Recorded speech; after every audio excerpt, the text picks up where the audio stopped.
Hi guys, welcome back to my channel. Mayam ngasidi oksa masla yaudana boil tawbagi recipe mayamda share tawjarake yamna su hauba aduga yamna su healthy oiba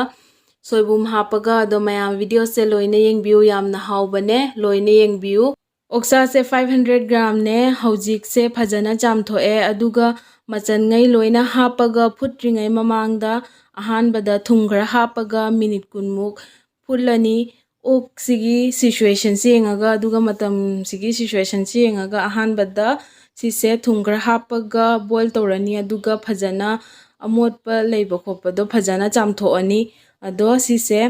hana 20 minute khak food khige aduga mayamda mathang mathang ucharake yamna hawba recipe ne mayam skip tawdana yengbiu aduga mayamsu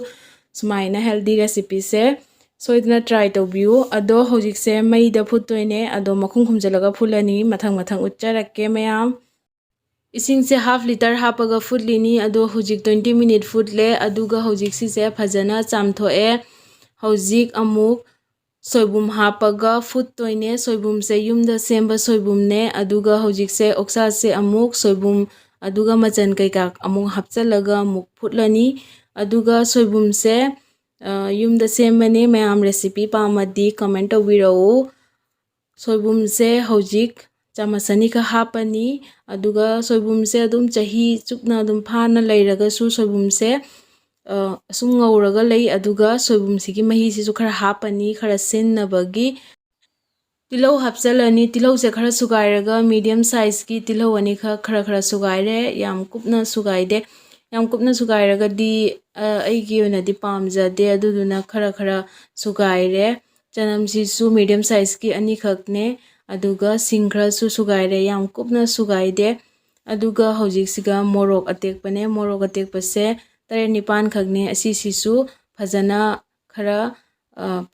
pauna grind tawre aduga siga gurumusi khara tablespoon ama hape aduga hojik sise mix tawrani gurumusi hapase manam yam nungshi aduga yamna hauri ado hojik siga umorok hapasu yam hauri umorok ki ado hojik se aigidi umorok se hojik leitre aduduna haptre ado hojik siga thum hapani thum se ngasai ok se ahanbada phutki badasu thum hapkibanina aduduna sise namgadaba changda yengaga hape aduga hojik siga ising se aingmane aingba oina hape ising se 700 ml hape ising se aduga maida oina futlani maida futpasina best ni aduga hojik sise futlani futlingai kandadi kaishu tawningai leite aduduna makhung khumjalaga futlani hojik se minute 30 muk futle aduga phajana oksa se munjalae aduga hojik siga khamen simbi hapchalani khamen simbi se haptrasu yai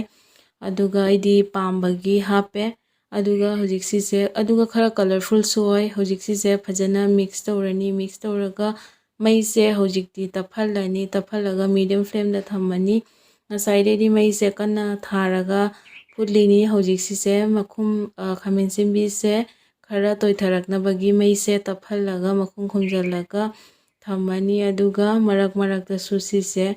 otlani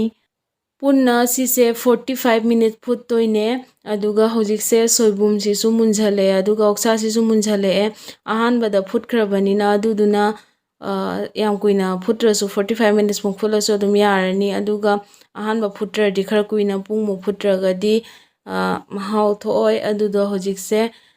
samaroi hapchalani samaroi se khara yamna marang kaina hapagadi hauri ado aigi se khara likna hape aduisu yare aduga hojik si muk makhung khumjalani aduga ngahaktang minute ahum mari thammani ado mayamna mathang mathang ucharake loibudi loire almost aduga asise makhung khumjalaga muk ngahak thammani aduga last ki oina hojik siga garam masala tablespoon ama hape yumda sugaiba garam masala ne ado garam masala se haptrasu yai masala amta haptana thongba haibado ado samaroi se khara yam hapamadi haptrasu yabane ado samaroi se khara likhre aduduna garam masala se hape